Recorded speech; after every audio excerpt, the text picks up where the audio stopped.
And then quickly, about, I don't know, it must have been like 10 fire trucks, like the whole road was shut down, that road was shut down. There was a lot of smoke.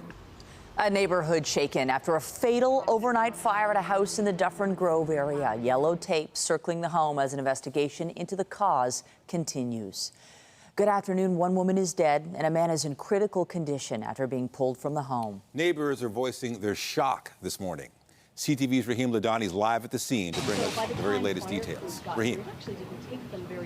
Nathan and Michelle, good afternoon. I can tell you CTV News has learned that this fire is being investigated as suspicious. Toronto police say its homicide unit has been made aware of this investigation and that they are closely monitoring both the autopsy report and the fire marshal's investigation as everyone here tries to figure out what exactly happened inside this home that led to a woman losing her life. It was just after midnight when fire crews were called to this home on Rusholme Road in Dufferin Grove.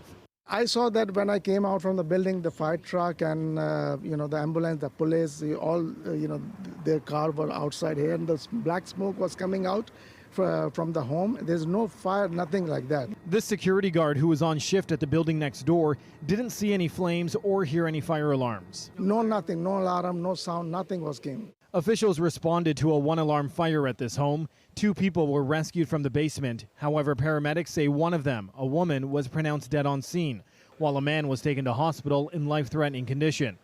3 others were also taken to hospital to be treated for minor injuries. Nearby residents say there was a lot of commotion in the moments during the blaze. They were like trying to call the police or call 911, and they said they were like, somebody's locked in somewhere or something and there's a fire. And then I could see smoke. Sources tell CTV News the fire is being investigated as suspicious. It remains unclear what sparked the fire, but neighbors say there was a distinct smell in the air. It was kind of toxic. It smelled like plastic. Like I don't know what the fire was, but I'm not exposed to a lot of fires, but it smelled plasticky. The name of the female who died has not been released. Now, other than the broken screen door on the upper level, there's no visible fire damage to the front of the house. I can also tell you that at this time, it remains unclear if there were any working smoke detectors inside the home. Reporting live, I'm Rahim Ladani. Michelle, I'll send it back to you. Thank you, Rahim. Police have released an updated picture in their ongoing search for a murder suspect. Police released this image of 33-year-old Joseph Ayala. He is wanted for second-degree murder in connection with the deaths of his mother and grandmother. The pair, aged 60 and 82, were found dead in their home near Sheldon and Silvercrest Avenue on Friday. Ayala is described as 5'11" with a shaved head. Investigators say he is considered dangerous, and anyone who sees him is urged to contact police. Still ahead on CTV News at noon, a parliamentary hearing is being held today into the foiled terror plot targeting Toronto and the arrest of 2 suspects, a father and son. We'll have the details coming up a little later in the newscast. We have more news in a moment, but first, here's a live look at the city this afternoon. It is cloudy out there, also muggy. Let's take a look at how things are on our satellite radar. There is rain to the north of us, but here in the city, there might be a passing shower, and that's about it. Right now, it's already hot, 23 in Hamilton, 27 Niagara Falls. Feels like 34, so the humidex still an issue throughout the city and other parts. At the islands, it's 23, Pearson Airport 24, going up to 25, but again, very humid. It's going to feel like 32 later today. We'll give you a look at the long-range forecast a little bit later on in the show. The TTC board meets this afternoon to pick an interim chief executive officer. The appointee will replace Rick Leary, who is set to step down from the post on Friday after announcing his resignation back in June. Leary is leaving office after taking over as the transit agency's CEO on a permanent basis back in 2018. The candidate chosen today will serve as the TTC's acting CEO. A permanent replacement isn't expected to be announced until the fall. It's being billed as the largest competitive energy procurement in the province's history. Today, Energy and Electrification Minister Stephen Lecce made the announcement in King City. And CTV News Queen's Park Bureau Chief Siobhan Morris was there to give us all the details. Siobhan. Well, the idea here is to give Ontario more energy to work with to do things like keep the lights on, power the electric vehicles of the future, and power things like AI. This comes after the PCs canceled hundreds of energy contracts when they took office in 2018. But the energy minister says this time around the focus is on keeping costs low. Ontario is growing fast, and so are its energy needs, expected to jump by 60% by 2050. So the government's moving to make sure Ontarians everywhere have the power they need. As we launch the largest competitive energy procurement in Ontario history, an announcement that will secure up to 5,000 megawatts of power, enough power for roughly 5 million homes. The province is open to all kinds of projects to make up this mix. There's a focus on nuclear, but also wind and solar. While solar panels mounted on roofs can help, the energy minister says critical agricultural land like this needs to be protected. It's why Ontario's plan will prohibit all ground-mounted solar on prime agricultural areas. We now will also require an agricultural impact assessment before considering any project in a prime farm area. Also requiring municipalities to sign off on any new energy project in their backyard. Lecce isn't worried about town halls slowing things down. I actually think there's more public, more undermining of public confidence when communities don't have a say, because you still have those fights. Gas-powered plants are also part of this equation, and that has been controversial because the province is planning to add more. Critics say that is at odds with Canada's promise to make the grid net zero by 2035. Reporting live, I'm Siobhan Morris. Nathan, back to you. All right, thank you, Siobhan. An Ontario Sikh activist says police have warned him his life is in danger. Inderjeet Singh Ghosal took over the referendum campaign for an independent Sikh state in India, known as Khalistan, from Hardeep Singh Nijjar, who was killed in BC last year. Ghosal says the OPP visited his home in Brampton after midnight last Friday to warn him to be vigilant of any suspicious behavior. 4 men face murder charges in Nijjar's death. Prime Minister Trudeau has publicly linked the murder to the Indian government. This just continues to show India's transnational repression. And me just thinking about, okay, now like what happened in Hardeep Singh Nijjar and now they're after me clearly shows that they have a real big problem with the Khalistan referendum campaign. The next referendum is scheduled in November in New Zealand. Other organizers have also received similar warnings from police. A judge in Ottawa is once again delaying the verdict in a sexual assault trial against the military's former head of HR. Retired Vice Admiral Hayden Edmondson was accused in 2021 of sexually assaulting a woman on board a Navy ship in 1991. During the 8-day trial in February, the complainant testified she was 19 at the time of the alleged assault. She was in the Navy's lowest rank, while Edmondson was an officer at the time. Edmondson pleaded not guilty and denied having any sexual contact with the woman. The case was among a series of high-profile accusations made against senior military leaders in 2021. And in Winnipeg, the sentencing hearing for a convicted serial killer is expected to hear from the families and supporters of 4 slain Indigenous women today. Jeremy Skibicki was convicted last month of first-degree murder in the 2022 killings. A first-degree murder conviction carries an automatic life sentence with no chance of parole for 25 years. His lawyer has successfully argued at trial his client should be found not criminally responsible due to mental illness. Jasper is pushing ahead with its wildfire recovery. Officials are working on assigning housing spaces for essential workers as soon as next week. But that accommodation will be appropriate only for that first 90 days or so. So it is not a longer-term solution, and it will very much be focusing on the essential workers. In some cases, essential workers may be asked not to try to move in with their families. Officials say nearly 400 people have applied for housing. About 100 of them have been deemed essential workers. Electricity has also been reconnected to all eligible areas, and gas has been restored to 84% of eligible homes. Overseas, while fighting continues in Gaza, Israel launched a large-scale military occupation in the occupied West Bank overnight. Israel's military says it sent troops into the militant stronghold of Jenin and other areas and killed at least 9 militants, arresting several others. Hamas said 10 of its fighters had been killed. Israel has carried out raids almost daily across the West Bank since the attack by Hamas on October 7th. Israel says it's rooting out militants to prevent attacks on its citizens, while Palestinians in the West Bank fear a broader war is imminent. Evacuation orders have been issued for more than 800,000 residents in southern Japan as a powerful typhoon approaches.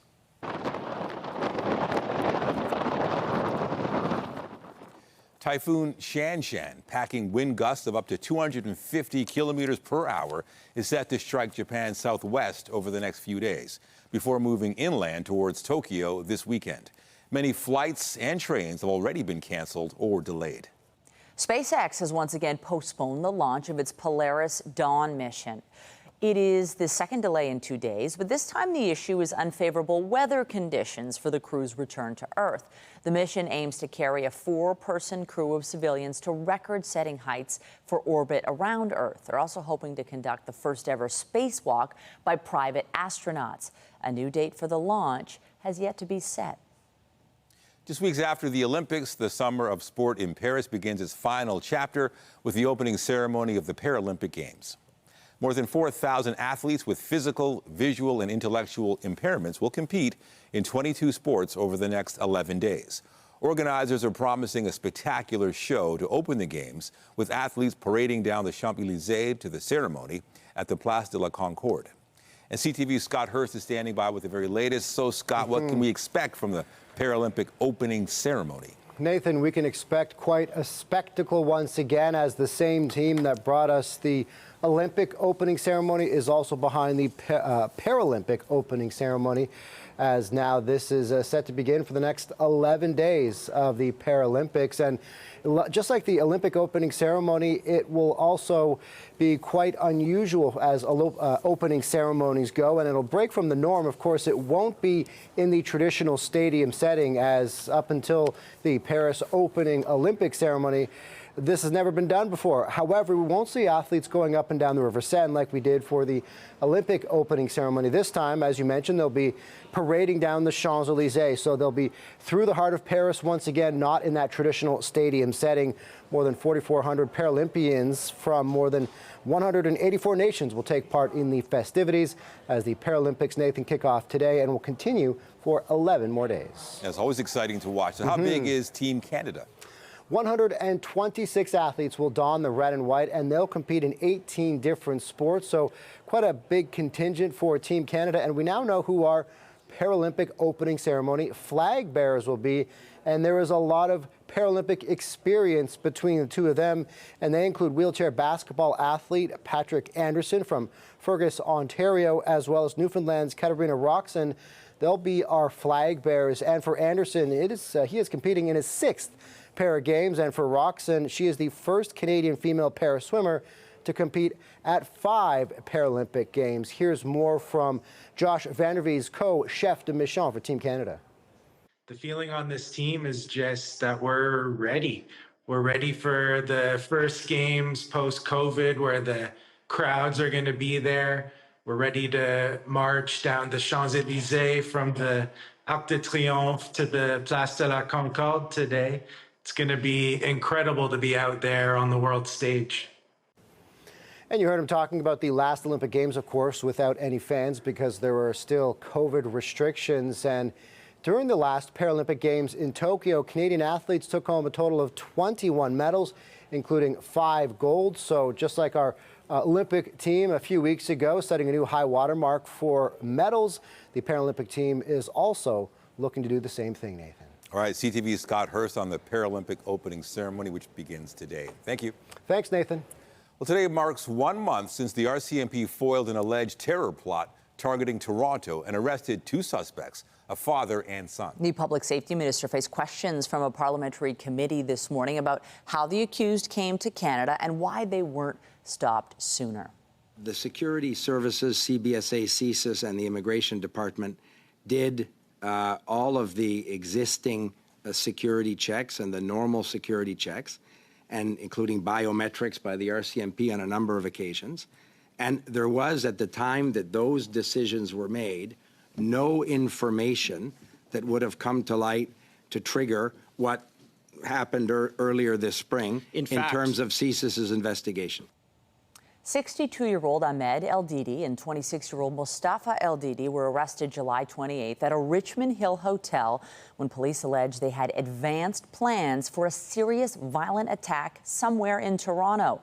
They face multiple terror-related charges which haven't been proven in court. And CTV's Rachel Aiello is covering the hearing, and she joins us live now. Rachel, this father-son duo's immigration file is definitely under scrutiny. Talk to us about what's come out so far today in the proceedings. Good afternoon. So today we did get a series of new details regarding these two men and their interaction with Canada's immigration system. So Minister LeBlanc came to committee today with a chronology of events. So I'll just walk you through that to get a sense of what we've learned today. So what the minister said is that the father in this case first came to Canada in February of 2018. He arrived at Pearson Airport. In the years that followed, he kind of went through the immigration system. So that included him receiving a work permit, gaining permanent residency status, and then in May of this year, May 2024, is when he finally was granted Canadian citizenship. In the case of the son, he first came to Canada through the Fort Erie border crossing with the United States in February of 2020, and his most recent immigration interaction was receiving refugee status in 2022. So along these hearings today, we heard from a number of MPs questioning how, with all of these various applications, checks, biometrics done, that nothing had been flagged, and the minister said that it wasn't until June of this year that federal intelligence officials were first keen to the potential threat that these two posed in the alleged terrorism that they were plotting. Rachel, what is next with this House of Commons committee? So it is continuing into the afternoon. We're going to be hearing from a number of federal officials, and that is going to include RCMP, Immigration, CBSA, and MPs are going to continue to push at this question of how through all of these processes could the minister say that the system is still working. And just to give you a sense of what the tone and tenor of today's hearings have been like so far, here's a clip from a Conservative MP questioning the minister. Rachel, I'm just told we don't have the clip right now. Can you paraphrase? Absolutely. So we heard a lot of questions from them of how is it that you can say that these systems are working, that the checks and balances are there, when we are looking at a matter of a couple months between the father in this case gaining citizenship and them being flagged as a potential threat, then surveilled, eventually arrested, now facing a series of terrorism charges. Certainly the Conservatives and the other opposition parties were the ones to push for these hearings, saying Canadians deserved answers. And this is just the first day of them. We are expecting to hear from other federal officials, including the Minister of Immigration and the former Public Safety Minister, Ralph Goodale, in the days ahead. Lots of questions. I really appreciate the recap there. CTV's Rachel Aiello live for us in Ottawa. Take care. Thank you. Well, let's take another look outside at Nathan Phillips Square. Mainly cloudy today. There's a chance of a brief passing shower, but it's still humid and muggy, though the humidity is moving out. We're transitioning to more comfortable conditions. Now, if you're heading to the CNE, perhaps you might not need the sunglasses, but shorts and T-shirts would work. Temps go up to 25 this afternoon, but it's going to feel much warmer with the humidex. We'll give you a look at the long-range forecast after the break.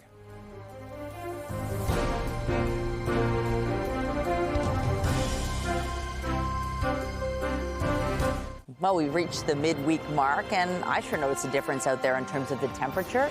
And then you don't have much sun today, which is unfortunate, but it's definitely cooling things down, even though there's humidity. Yeah, so it still feels hotter than it is. And also, it's still muggy and also humid, like you said. But at least the humidity is actually moving out slowly, like that boat that we're looking at. Ooh. But then it's going to come back in, and then you got rain coming, rain going. We're kind of going up and down. It's kind of like a roller coaster. Yeah. Good if you're at the exhibition, but not good for the weather. Oh, that is so picturesque. It Look is. at this. Look at our Look gorgeous nice. city, even with the dark clouds. It would be nicer if it was sunnier, but that will be coming. So we'll show you the conditions right now. It is hot, 24 in Toronto, 20 in Kingston, 26 in Windsor, but the number that sticks out is the humidex. It feels like 33. And the high is going to feel like 35, feel like 34, feel like 33, even though we're going to be in the normal range as far as the actual forecast. But again, the humidity is an issue. It will cool down tonight. It's going to feel like 16, and that's around normal, so that's okay. We're all right tonight, so that's okay maybe if you don't have air conditioning. Forecast radar, really nothing going our way except for the clouds. There might be a chance of a passing shower, but that is it. Looking at the long-range forecast for today, we're going up to 26. There's a slight chance of some showers, but very slight. Tomorrow, cloudy. The humidity is going to move out, the high 24. And then Friday, that rain is going to come right back in. There's a big chance of showers, the high 25 degrees. And that is the case for Saturday as well, a chance of showers, the high 26. For Sunday, we could get some showers in the morning, then it's going to clear. That's the first of the month, the high 26. And then for Labor Day, the Monday, when most people are off, a little bit cooler, just 20 degrees, but at least it's going to be sunny. And then for the first day of school, it's looking like maybe a jacket, maybe track pants to start the day, layers, sunny, a high of just 22, and maybe a good idea to bring an apple for the teacher. We'll give you a recap later on in the show. Well, even though it's September next week, hey, it's still cottage season, and the dream of buying one or a cabin might be a little closer to reality because realtors say if you can afford it, now's the time. Just like the end of summer temperatures, the market has cooled. CTV's Annie Bergeron-Oliver has more on the shifting trends. Whether you're looking for a multi-million-dollar waterside mansion in the Muskokas, or a more modest wood cabin in rural Nova Scotia, there are plenty of cabins and cottages on the market as part of what realtors are calling a buyer's paradise. The inventory is, really high, demand's low, so all the cards are on your side of the table. Across Ontario, waterfront listings are up just over 20%, but sales are nearing a decade low, down over 40%. You want to cry when you go to the grocery store now. So that psychology, comes through in everything, including buying cottages. I mean, the cost of existence is high, and cottages are an extra. Cottage sales saw extreme highs at the start of the pandemic when remote workers rushed to the calm of cottage country. But now higher interest rates, inflation, the return to office work, and tax changes, including a foreign buyers ban, have pushed prices down and pushed many prospective buyers out of the market. And that's really putting a lot of pressure on people's extra funds. So that would be where the money for a cottage would come from, right? It would come from your extra. And there's not a lot of extra left. But some markets appear to be bucking that trend. In Nova Scotia, realtors say it's a seller's market. For us, anything waterfront, whether it's a cottage or home, it just flies off the shelf. If you do have the disposable income and want to buy a secondary property, experts say to do it now before interest rates drop and demand increases. A fundamental belief of mine is markets recover, whether it's real estate or the stock market, things always end up appreciating in value. The real estate company Remax estimates that the cost of recreational properties will increase by about 7% this year as more families and young couples seek out the cottage lifestyle. Annie Bergeron-Oliver, CTV News. Still ahead on CTV News at noon, whooping cough is causing concern across the country after cases surged this summer. We'll have the details after the break.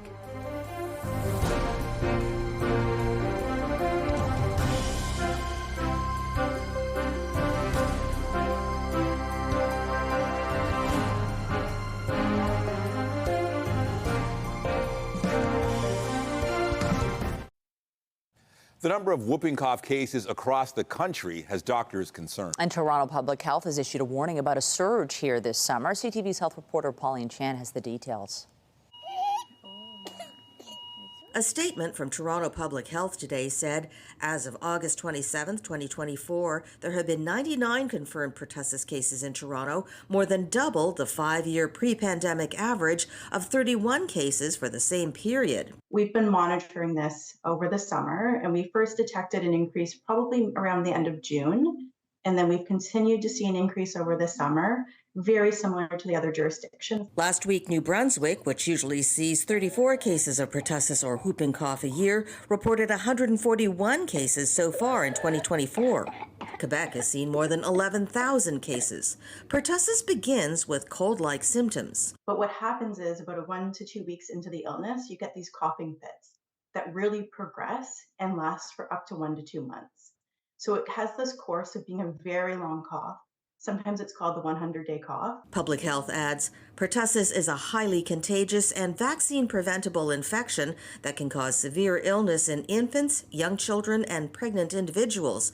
The best way to prevent pertussis is to make sure you and your children are vaccinated. We have a routine vaccine schedule in Ontario. We give vaccines at 2, 4, 6, 18. months of age. And then we also give a booster before JK around age 4, and another booster before grade 9 around age 14. Pregnant people are also recommended to get the pertussis vaccine around 27 to 32 weeks gestation to protect their newborn.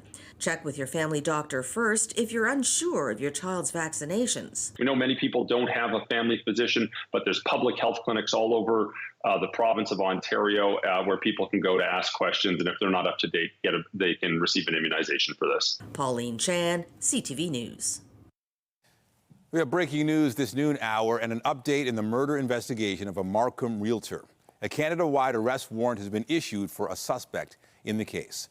47-year-old Zhizhong Marco Hugh is wanted for first-degree murder in connection with the disappearance and death of Yokying Anita Moy. Moy was reported missing by family August 9th. Her burned remains were located in Parry Sound a few days later. 3 youths were charged with fraud and gun-related offenses. Now, York Regional Police have identified Hugh as a 4th suspect. Investigators have seized 2 vehicles associated to Hugh, a white Mercedes-Benz Sprinter van and a gray Porsche Cayenne SUV. Hugh is from Markham. Again, a Canada-wide arrest warrant for first-degree murder has been issued. Alberta's opposition leader is pushing Premier Danielle Smith to clarify plans to potentially transfer control of hospitals to third-party organizations. Our operators is performing the services we need them to. We're going to take it back. Either they have a secret plan that they're not telling us about and they will only reveal drip by drip in private meetings, or they have no plan at all and they're making it up as they go along.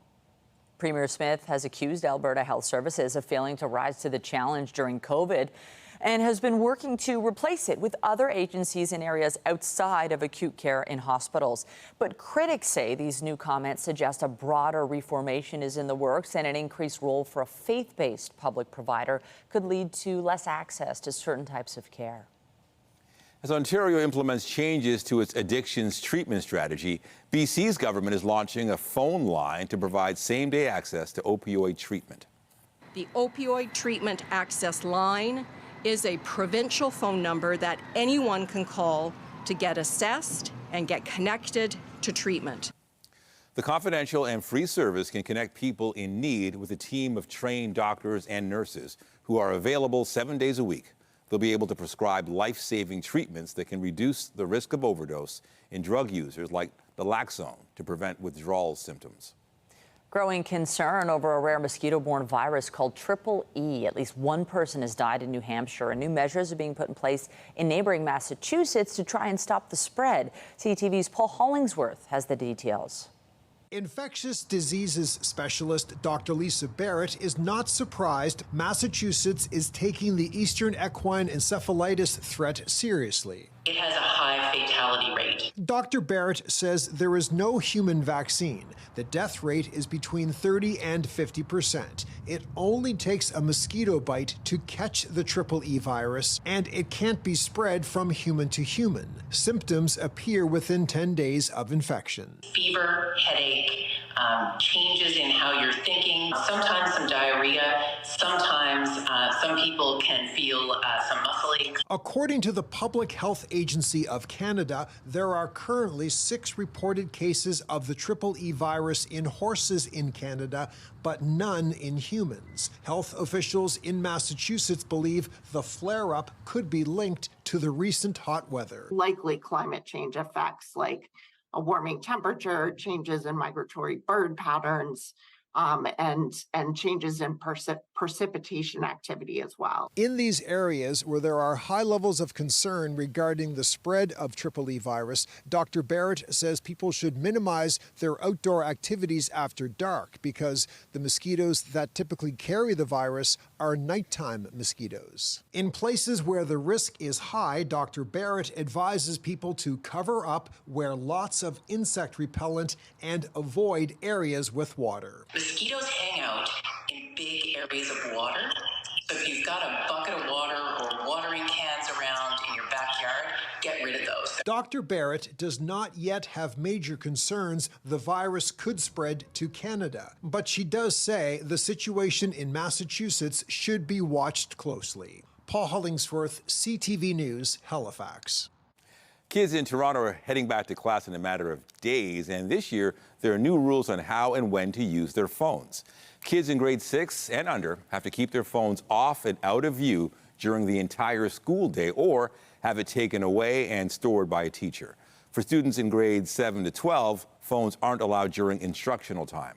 The only exceptions are if a teacher approves the use of devices for educational or medical purposes or to support special education needs.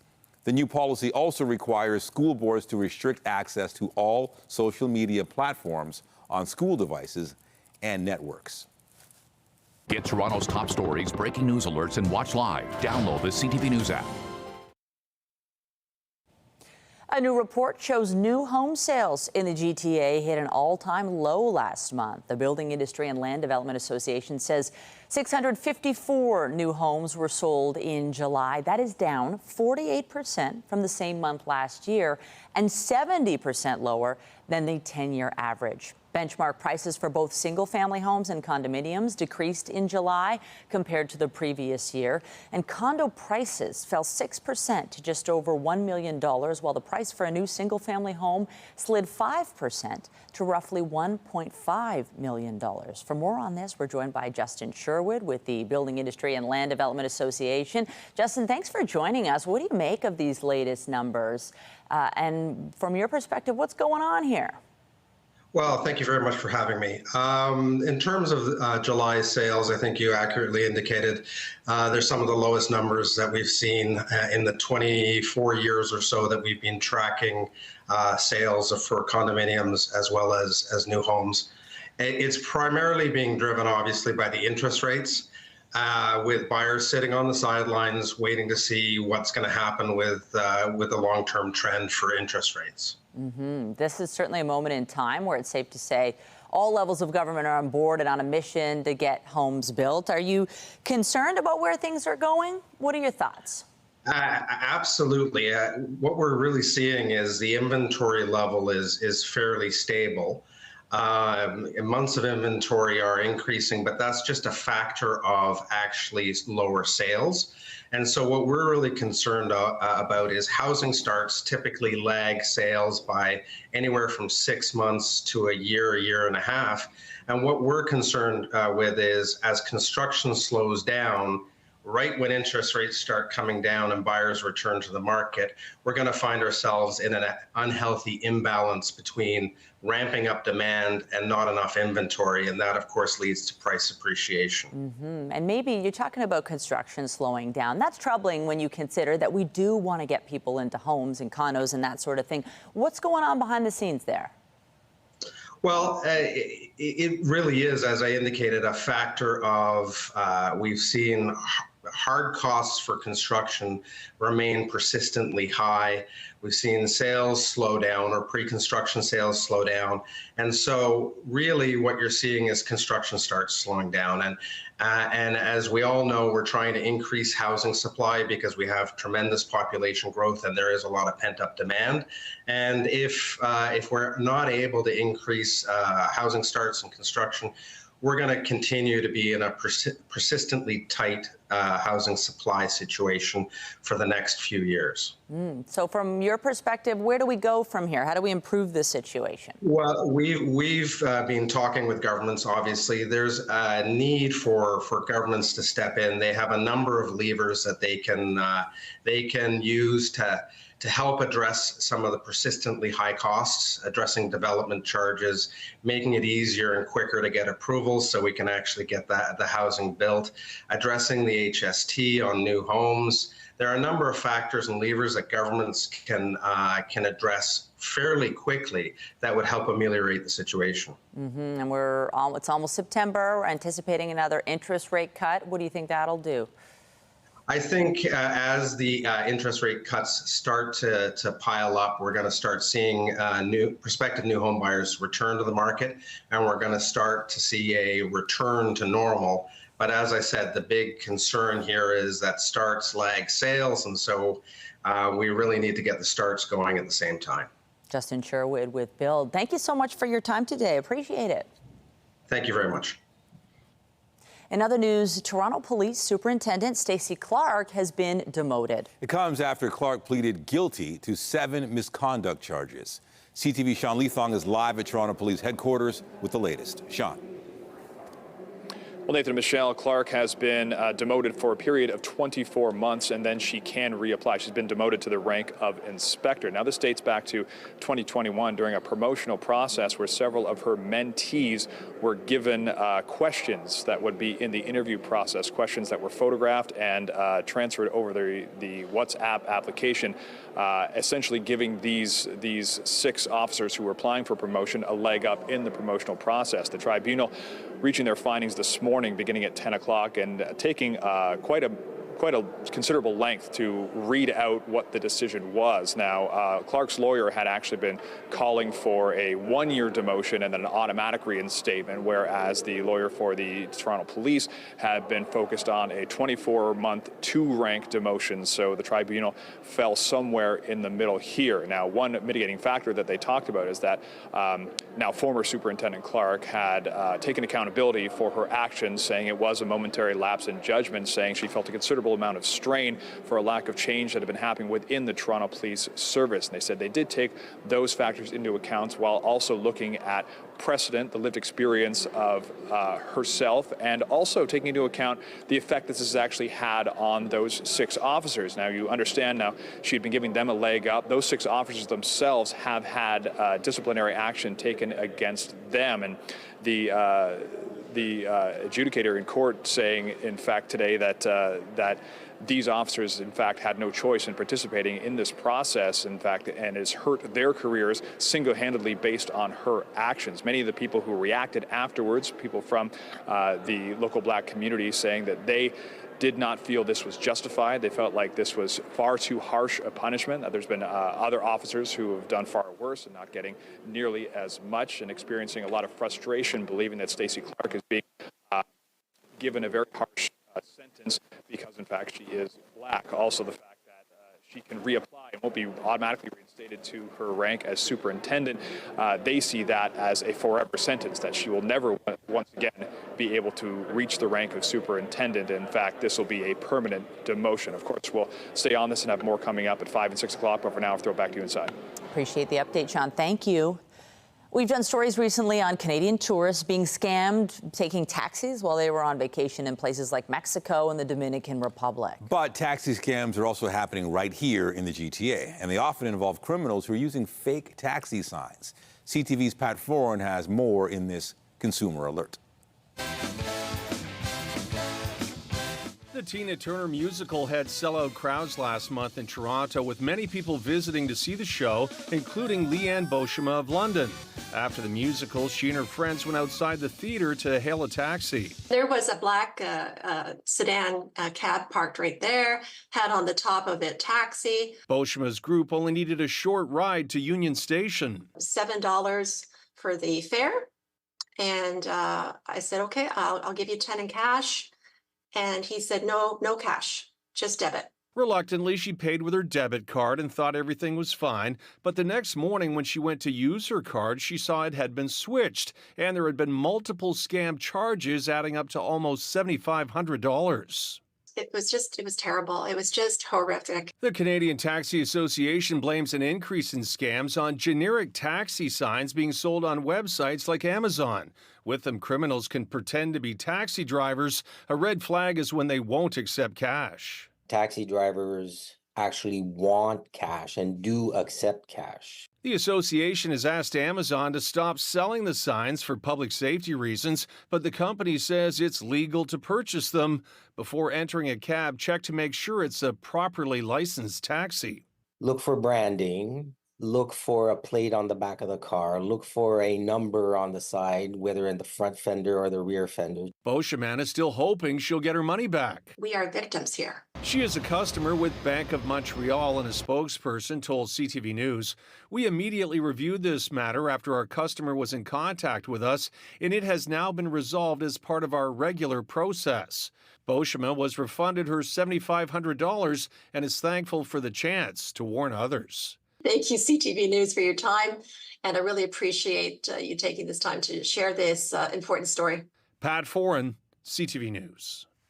Shares in Royal Bank and National Bank climbed to record highs today after profit topped expectations. Andrew Bell of BNN Bloomberg brings us the latest in business. Hello there. Here are your business headlines. Royal Bank of Canada shares hit a new all-time high today, trading above $160 after the lender posted a quarter in which it put away less money than expected for potentially bad loans. Earnings climbed in domestic banking. The results include HSBC Holdings' Canadian assets, which Royal Bank acquired in late March, giving it momentum as the domestic banking sector faces tepid loan growth.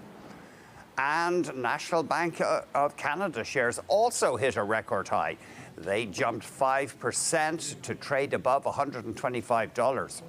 Third quarter earnings topped the average analyst estimate. Desjardins Securities says the lender reported a big beat in Canadian personal and commercial banking and provisions for credit losses that were in line with estimates. Shares in Royal and National are up about 30% in the past year, twice the gain for the TSX Banking Index.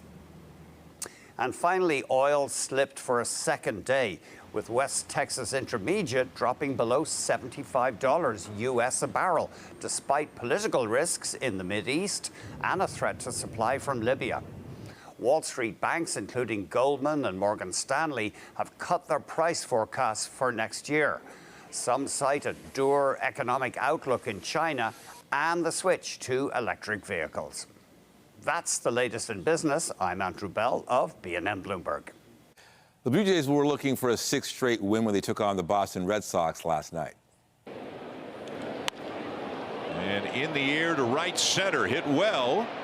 And back at the wall, and it is gone. It's into the bullpen. Rookie Will Wagner hit his first big league home run in the sixth inning. However, it came in a losing effort as the Red Sox beat the Jays 6-3. The teams will play again tonight. First pitch is just after 7. Bernardeschi now, excellent cross, and there it is! Lorenzo Insigne! Toronto FC was looking for a second straight win when they took on Forge FC last night. The teams played the second leg of their Canadian Championship semifinal. TFC won the game 1-0, and the team will be back on the pitch Saturday. Coming up, accessible nature. Areas that were once a no-go are suddenly an option for exploration. We go for a hike with a group helping open up the outdoors for all.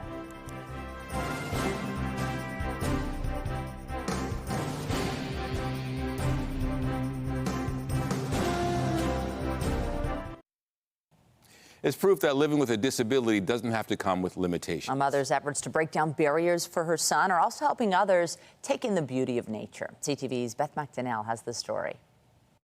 So there's this rock. Do you think you want some help or you're fine? Okay. Unfazed by the steep hill, 17-year-old Finan Perka is off down a trail in High Park in his wheelchair. One of many parks around Ontario, he and his mother, Patricia, enjoy hiking together. I find it quite beautiful that you can explore even with challenges, the most beautiful hikes I've ever seen. Finan has cerebral palsy, and when they started doing this, he was younger.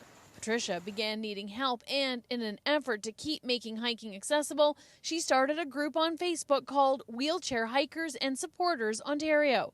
Over the past year and a half, the group has grown to include others hiking in wheelchairs and joining to give a helping hand to Finan experience the best of the great outdoors. It means a lot to me because it kind of represents me in the way that I want to be seen as an individual using a wheelchair. Patricia says sharing nature with Finan is still somewhat of a miracle. When he was young, we started when he was about 7 or 8. I thought that wouldn't be possible, and it made me so sad back then. And just to change that narrative completely, that's just, I'm still kind of touched by that, yeah. Navigating roots, rocks, and difficult terrain is also helping Finan chart his own path. This is his final year of high school. That I'm excited to move out of my parents' house at some point. Finnan says wheelchair hiking is fun and has made him more independent. Certainly it did, because of a bunch of the different types of trails that reconnect me to the type of feeling that nature gives me. Yeah, of being a deep thinker also. Overcoming challenges, surrounded by nature. Good job. That was a difficult one. Beth McDonnell, CTV News. All right, let's take one last look at that forecast. It's still hot, it's still muggy, it's still humid, but things are going to change. It's a bit of like a roller coaster ride. Temperatures going up and down. Remember, I was saying there was a chance of a passing shower. If you look at the satellite radar, you'll see some green there in the city of Toronto, so that could be happening this afternoon. Right now, we're sitting at 24 degrees in Toronto, 21 in Oshawa, 25 in Hamilton, but it feels like 33, so it really does feel hotter than it is because of that humidity. Looking at the 7-day forecast today, showers a possibility, the high 26, moves out tomorrow, as does the humidity, the high 24. For Friday, the rain rolls back in, high of 25 degrees, and then looking at the weekend, temperatures cool down a little bit. Labor Day and also the first day of school looking pretty good. A little bit cooler, though. And that is it for CTV News at noon. Remember, you can get Toronto's breaking news all day long on CP24 and at our website, ctvnewstoronto.ca. For all of us here at CTV News, have a pleasant afternoon. I'm Michelle Dubé. And I'm Nathan Downer. Be sure to join us later for CTV News at 5 and 6. Take care.